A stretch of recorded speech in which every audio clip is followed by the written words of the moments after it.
అతను వ్యాధిగ్రస్తుడు అయ్యాడు అనే దానికి అతనికి ఫిజికల్ ఇంజురీ కానీ లేకపోతే పెయిన్ కానీ ఇవి ఫిజికల్గా మనకు పల్పబుల్ అంటే అవి మనము వాటిని అనుభవిస్తున్నప్పుడు డెఫినెట్గా అందులో నాకు ప్రాబ్లం ఉంది, డాక్టర్ని కన్సల్ట్ చేయాలా అన్న భావన వస్తుంది.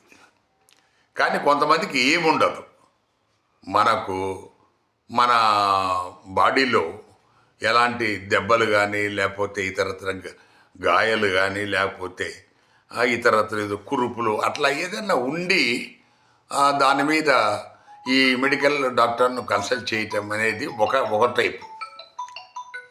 రెండు, కొంతమంది వాళ్ళకి ఏమీ కనబడదు, బట్ ది ఫీల్ నాకు ఆరోగ్యం బాగాలేదు అనే అభిప్రాయం ఉంటుంది, నీరసం అంటాడు, ఇలాగ ఉంటుంది. ఇలాంటి చాలామంది మనం ఏంటంటే దాన్ని అదే డాక్టర్ల దగ్గరికి పోతాము, ఆ డాక్టర్లు వాళ్ళు ఏదో మందులు ఇస్తాడు, ఆ డాక్టర్ దగ్గర కాలేదని కొంచెం ఒక నెల చూసి ఇంకో డాక్టర్ దగ్గర పోతాము, ఇలా నడుస్తూ ఉంటుంది. ఇది చివరికి అతను సరిగా తినక ఆరోగ్యం పాడైపోయి ఫిజికల్గా బాడీ కూడా డ్యామేజ్ అవుతుంది, అంత సన్నగా అయిపోవటం ఇలాగే వస్తుంది.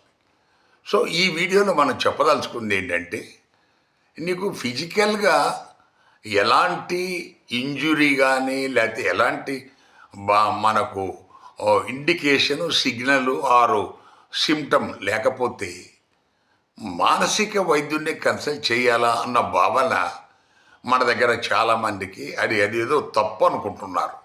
మానసిక వైద్యుడు is also one of the doctor. మనకు సైక్రాటిస్ట్ను కన్సల్ట్ చేయటం అనేది అది ఇట్ ఈజ్ ఆల్సో. మనం ఈఎన్టీ దగ్గరికి పోతాం, కార్డియాలజీ దగ్గరికి పోతాం, డెర్మటాలజిస్ట్ దగ్గరికి పోతాం, ఆర్థోపెడిక్ వాడి దగ్గర పోతాం, డెంటల్ వాళ్ళ దగ్గరికి పోతాం.